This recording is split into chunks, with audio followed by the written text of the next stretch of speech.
우리가 야고보서에 있는 말씀을 계속해서 이어서 보고 있는데요. 믿는 성도들이 실천해야 될 그 실천 사항이 13가지입니다. 이제 야고보서에 보면 이제 그 중에 오늘 말씀은 8번째 말씀으로 하늘의 지혜로 행하라. 하늘의 지혜로 행하라 하는 그러한 주제로 함께 은혜를 나눕니다. 너희 중에 지혜와 총명이 있는 자가 누구냐? 이렇게 묻고 있어요. 지혜와 총명이 있는 자라고 하면 이런 모습이 보여야 된다는 거죠. 그는 선행으로 말미암아 지혜의 온유함으로 그 행함을 보일지니라. 지혜의 온유함이라고 하는 이 말씀을 야고보서 1장 21절에서 이렇게 설명을 합니다. 그러므로 모든 더러운 것과 넘치는 악을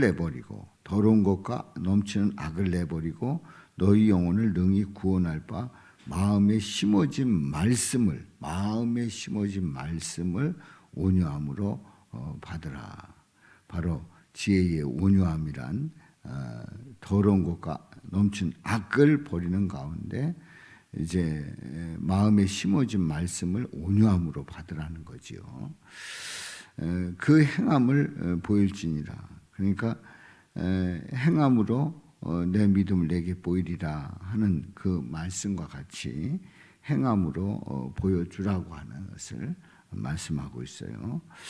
14절에 보면은 그러나 지혜와 총명 있는 자의 그 반대 모습을 그 14절에서 말씀을 하고 있는데요. 그러나 너희 마음속에 독한 시기와 다툼이 있으면 자랑하지 말라. 독한 시기와 다툼이 있다고 하면 자랑하지 말라는 거예요. 진리를 거슬러 거짓말하지 말라 말씀을 합니다. 우리가 지혜와 총명이 넘치는 그런 모습과는 정반대의 모습이지요. 독한 시기와 다툼이 있는 그런 모습들이 결코 자랑할 것이 아님을 말씀하고 있어요.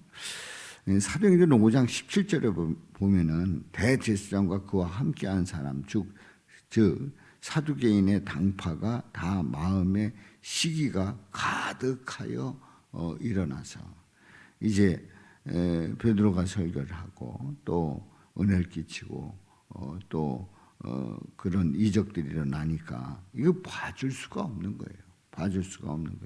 마음의 시기가 가득합니다. 결코 아름다운 모습이 아니지요.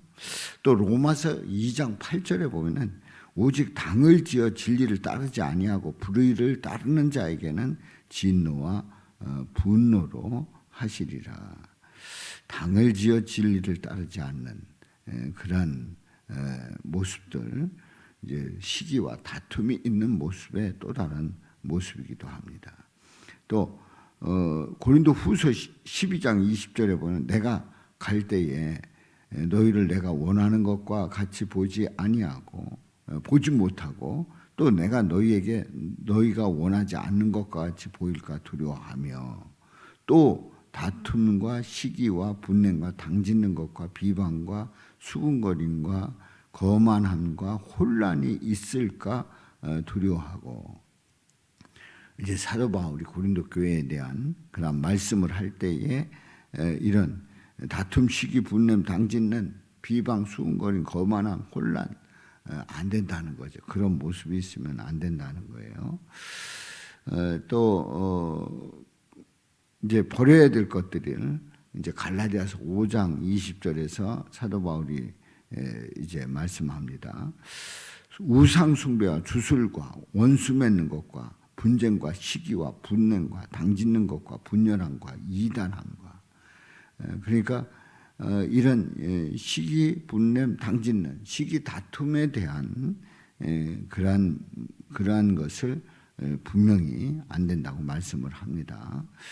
또 빌립보서 2장 3절에 보면은 아무 일에든지 다툼이나 허용으로 하지 말고 오직 겸손한 마음으로 각각 자기보다 남을 낮게 여기고 말씀을 하고 있어요. 그래서 마음속에 독한 시기와 다툼 버려야 함을 말씀을 하고 있습니다. 진리를 거슬러 거짓말하는 그런 모습이죠. 그러지 말라는 거예요. 그래서 15절에 보면은 이 지혜는 이런 모습, 이제 14절에서 시기와 다툼의 그런 모습들을 쭉 열거를 했죠. 근데 이런 지혜는 어디서 나왔느냐? 위로부터 내려온 것이 아니다. 그러니까 우리가 지혜가 있다 할 때에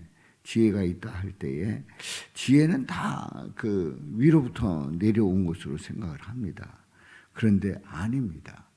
지혜도 지혜라고 하는데 정확하게 말하면 위로부터 내려온 지혜가 아닌 거예요.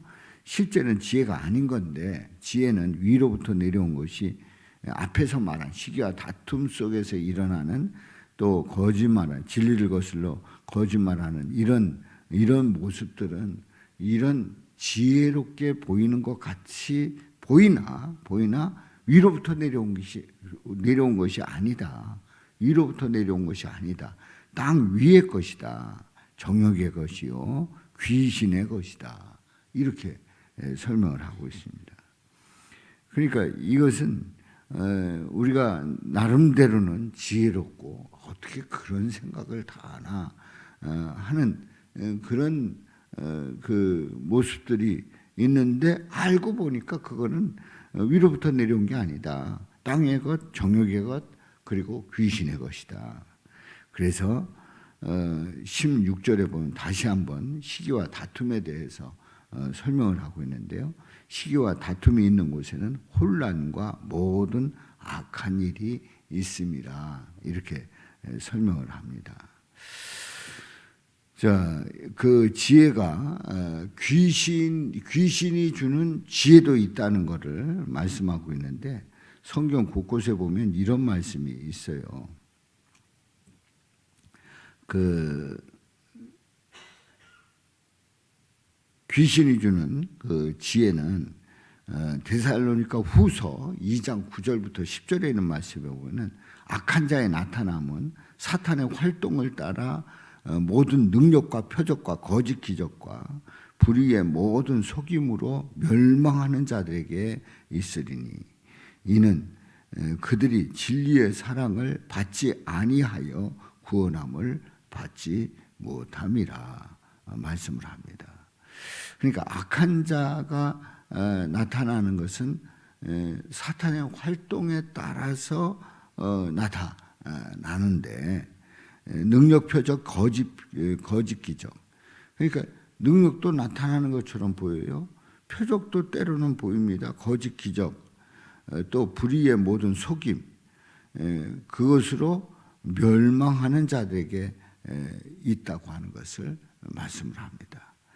그러니까 사탄의 역사하는 가운데서도 얼마든지 능력 있게 보이고 표적이 있고 기적이 일어나는데 거짓 기적이 일어난단 말이에요. 이는 그들이 진리의 사랑을 받지 아니하여 구원함을 받지 못함이라 말씀을 하고 있습니다. 그래서 귀신이 역사하는 가운데 지혜롭게 보이는 것 같은데 결코 아니라고 하는 어떤 분별을 할 수 있어야 한다는 거지요. 자, 그러면은 그 위로부터 내려온 것이 아니고 땅의 것, 정욕의 것, 귀신의 그 지혜가 있음을 이제 15절에서 말씀을 드렸잖아요. 그런데 17절에서는 이렇게 말씀을 합니다. 그러면 위로부터 난 지혜는 뭐냐? 위로부터 난 지혜는 어떤 모습이냐? 첫째, 성결하고 고린도전서 2장 6절 7절에 보면 그러나 우리가 온전한 자들 중에서는 지혜를 말하노니 이는 이 세상의 지혜가 아니요 또 이 세상에서 없어질 통치자들의 지혜도 아니요 말씀을 합니다. 자, 우리는 우리가 사는 이 세상 속에 이 나라의 지도자가 있고 또 뭐 지역의 지도자들이 있습니다. 장들이 있습니다. 그런데 우리가 그 온전한 자들 중에서 지혜를 말하는데 이 세상의 지혜가 아니다. 이 세상의 지혜가 아니다. 이 세상에서 없어질 통치자들의 지혜도 아니다. 이제 정부가 바뀌어가지고 법을 바꾸고 막 이렇게 합니다. 그러면서 엄청나게 잘 한다고 합니다만은 굉장히 지혜롭게 보이지요. 왜냐하면 검찰도 폐지한다 그러고 뭐 한다 그러고 뭐 한다 그러고 쫙 보면 대단한 일 하나보다 이렇게 생각을 하게 됩니다만은 우리는 그 이면을 잘 봐야 되죠. 근데 이 세상에서 없어질 통치자들의 지혜도 아니다. 위로부터 난 지혜는 말이죠. 오직 은밀한 가운데는 하나님의 지혜를 말하는 것으로서 곧 감추어졌던 것인데 하나님이 우리의 영광을 위하여 만세전에 미리 정하신 것이라. 그렇습니다. 우리 온전한 자들 중에서 지혜를 말씀하고 있어요. 자, 지혜는 첫째는 성결하고 그 다음에는 어떠냐? 화평해야 된다. 화평해야 된다. 히브리서 12장 11절에 보면 오직 무릇 징계가 당시에는 즐거워 보이지 않고 슬퍼 보이나 후에 그로 말미암아 연단받은 자들은 의와 평강의 열매를 맺느니라. 우리가 징계를 받을 때 일단 그게 좋을 리가 없어요. 징계를 받을 때 기분 나쁠 수도 있고 자존심 상할 수도 있고 성질도 날 수도 있고 또 아주 그 모든 하고 싶은 그런 생각 없어지고 다 집어치고 싶은 생각이 들 수 있어요. 징계가. 그런데 이제 즐거워 보이지 않습니다. 슬퍼 보입니다. 근데 그 후에 그로 말미암아 연단받은 자들, 징계를 통해서 연단받은 자들은 의와 평강의 열매를 맺는다고 말씀을 합니다. 그러니까 위로부터 난 지혜가 첫째는 성결하고 다음에 화평하고 바로 이렇게 해서 화평의 열매를 지혜를 지혜의 모습을 나타내는 거죠. 그 다음에 관용하고 양순하며 너희 관용을 모든 사람에게 알게 하라. 주께서 가까우시니라. 그렇습니다. 우리의 그 관용, 예수 그리스도를 중심으로 모시고 많은 것들을 받을 수 있는 어떻게 보면 스폰지 같은 어떻게 보면 호수 같은 그런 넓은 마음 속에 그 넓은 마음이라고 하는 것은 자신의 그 어떤 성격적으로 느긋하고 이렇게 그 다른 사람들을 잘 이렇게 포용하는 그런 뜻이 아니라 예수 그리스도를 모셨기 때문에 그 예수 그리스도의 마음 때문에 관용을 하게 되는 거지요. 자, 이 관용을 모든 사람에게 알게 하라. 주께서 가까우니. 또 양순하고. 자, 우리가 그 관용하고 양순하며 하는 이 말씀 속에서 우리의 그 마음의 품을 볼 수가 있습니다. 또 지혜는 긍휼과 선한 열매가 가득하고 누가복음 6장 36절에 보면 너희 아버지의 자비로우심과 같이 너희도 자비로운 자가 되라. 아버지가 자비로운 것 같이 또 자비로운 자가 되라 말씀을 합니다. 편견과 거짓이 없나니. 편견. 야고보서 2장 4절에 보면 너희끼리 서로 차별하며 악한 생각으로 판단하는 자가 되는 것이 아니냐 이렇게 그 질문을 하고 있어요. 차별하고 악한 생각으로 판단하는 것, 이게 편견이라 말이에요. 이 편견을 없애고 거짓이 없나니, 사랑에는 거짓이 없나니 악을 미워하고 선에 속하라. 로마서 12장 9절에서 말씀을 하고 있습니다. 자, 지혜로운 자의 모습을 보았어요. 화평하는 자들은 어떻습니까? 화평으로 심어 의의 열매를 거두느니라. 그렇습니다. 화평하게 하는 자는 복이 있나니 그들이 하나님의 아들이라 일컬음을 받을 것이며 말씀을 합니다. 또 의의 열매를 거둔다 말씀을 하고 있는데요.